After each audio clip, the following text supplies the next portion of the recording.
Como todos los miércoles, le damos la bienvenida a nuestro querido colaborador Epigmenio Ibarra. Buenas noches, Epigmenio, gracias por acompañarnos. Buenas noches, Vianey. Al contrario, gracias por recibirme aquí. Estimado Epigmenio, ¿cómo estás? Bien, muy bien. El día de hoy hacías un balance del primer año de gobierno de la presidenta Claudia Sheinbaum, pero también un balance de todos los cambios estructurales que se han dado en los últimos 11 meses. Sí, digo que son 11 años que parecen 11 meses que parecen una vida completa. Y parto de un principio que no sé si Pedro Salinas, el poeta español, me perdonaría, pero tomo una frase de él que me encanta, que es la nada tiene prisa. Y digo que la presidenta y que quien gobierna un país como el nuestro, al que hay que traer bienestar y justicia, después de décadas de saqueo y de sometimiento por un régimen corrupto y autoritario, pues para esa persona la nada tiene prisa. Y que con esa presión actúa Claudia Sheinbaum. Y un poco mi observación es que va en el sentido de que no pierde ni un segundo. En todo se mete, en todo va a fondo, no suelta nada. Gobierna con el ejemplo. Y pongo una frase que en la guerra leí en una casa de seguridad de la guerrilla en los momentos más oscuros, que decía, el último en comer, el último en dormir, el primero en morir. Es decir, hay que poner el ejemplo. La vocación de servicio ante todo y, lo decía López Obrador, hay que ser de territorio, no tanto de escritorio. Y lo es la presidenta Claudia Sheinbaum, que además concentra otras virtudes, porque es científica. Ahora, en este bosque de la 4T que observas y que planteas hoy en tu columna, hay desafíos, porque la transformación tampoco es perfecta. Hay problemas al interior, hay desde el exterior una serie de golpeteos, de ataques. ¿Crees que este bosque de la 4T está lo suficientemente fuerte para seguir adelante? Sí, es que la verdad, la fuerza del movimiento es la fuerza de la convicción. Y la fuerza del movimiento es la fuerza y el ejemplo de López Obrador y de Claudia Sheinbaum Pardo y de muchos militantes que son excepcionales y que dan la batalla en todas las trincheras del país. Hay una voluntad, y lo expreso en la columna, de mantenerse fiel al principio humanista de por el bien de todos, primero los pobres, que es un principio racional y profundo. Y por el otro lado, hay una decisión de gobernar con humildad y cerca de la gente. Y con serenidad y con temple y con dignidad. Eso lo vimos hoy. Los resultados de gobernar así nos permiten enfrentar los grandes desafíos, como es la relación, el nuevo orden establecido por Donald Trump, porque es un nuevo orden.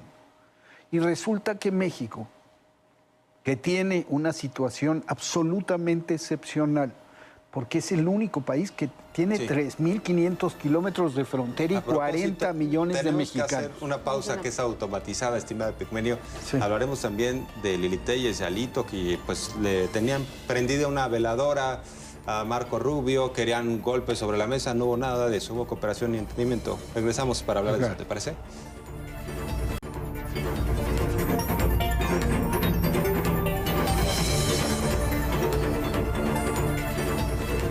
Regresamos con el maestro Epigmenio Ibarra. Así es, querido Epigmenio, nos hablabas sobre tu lectura de este informe y estos primeros 11 meses de gobierno. Ahora, fondo es también forma. Y hay muchísimas lecturas en los medios de comunicación de muchos columnistas que justo preguntaban o se cuestionaban quién estaba sentado primero, quién estaba sentado después al interior de Palacio Nacional, y poco hablaban de esta imagen poderosa de la presidenta sola entrando a la corte en la toma de protesta de las y los ministros, que ese sí es un cambio radical, ¿no? No, es que no hay no hay una lectura de un hecho real. Aquí se produjo una ruptura. Y testimonio de esa ruptura con el viejo régimen son, entre otras muchas cosas, 18 reformas constitucionales en 11 meses. Profundísimas todas y cada una de ellas. Y profundísima síntoma del calado y de la profundidad de la ruptura, el hecho de que estaban ahí sentados, escuchando a la presidenta, antes de tomar posesión en la Corte, las nuevas ministras y ministros de la Suprema Corte de Justicia. Ese Benito Juárez, del que hablaba siempre la presidenta en campaña. Ojalá y tengamos un Benito Juárez presidente. Ahí estaban sentados. En esa ceremonia, que era un apurado recuento de acciones en todo el país, todo el tiempo. Por cierto, antes esos ministros recibieron el bastón de mando en Cuicuilco, en la zona arqueológica. Un mensaje muy claro también de la Corte Nueva en función de los marginados.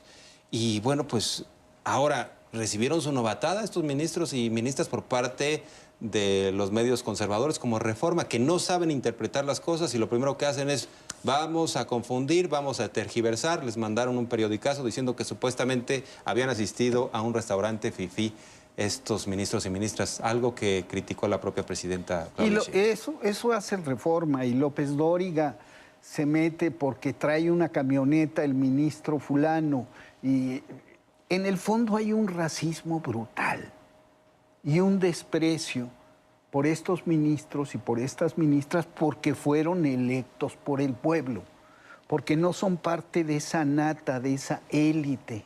Porque son pueblo. Porque son pueblo y porque fueron electos por el pueblo y no designados por el presidente, el gran Tlatuani. No, hoy no decidió una persona, decidieron 13 millones de personas. Y fue muy bonito el acto de entrega del bastón de mando en el Zócalo y muy bueno el discurso del presidente de la Corte, del ministro presidente. Y muy simbólica la caminata de Claudia Sheinbaum Pardo, sola de Palacio a la Corte. Entonces, todas esas cosas que son históricas, el primer informe de la primera mujer presidenta en la historia, frente a la primera Corte Suprema electa democráticamente por el pueblo, eso no les parece sustantivo. Narran como si fuera un presidente más prianista. Ven el informe como ese ritual prianista, sin entender a fondo lo que está sucediendo. Está bien, eso les pasa. Por eso esperan que llegara Marco Rubio, pegara 2 manotazos en la mesa y todo el mundo se amilanara. Y no que sucediera lo que sucedió, que dio una conferencia junto al canciller en la sede de la Cancillería y no en la embajada. Forma es fondo. Nos queda claro que Claudia Sheinbaum no es Felipe Calderón, no es Peña Nieto, ni mucho menos Vicente Fox. Y el lenguaje del comunicado, la idea del entendimiento, no es bélico, es paren las armas, reduzcan el consumo, colaboremos para combatir al crimen organizado, pero no es el lenguaje de guerra, ni vamos a acabar con estos. No, ya no son tiempos de Calderón. Son incluso tiempos de dignidad y de soberanía. Incluso reconociendo, México es uno de los primeros países que colabora en materia de seguridad con Estados Unidos, colabora y con respeto a la soberanía. Imagínate con esta senadora del PRIAN, con el propio Alito, que van allá a los Estados Unidos a pedir, con todos los comentócratas que llevan meses diciendo que las listas y que ahora sí. ¿Qué van a decir? No, pues para ellos todo se derrumbó, como diría la canción, Epigmenio. Todo se derrumbó.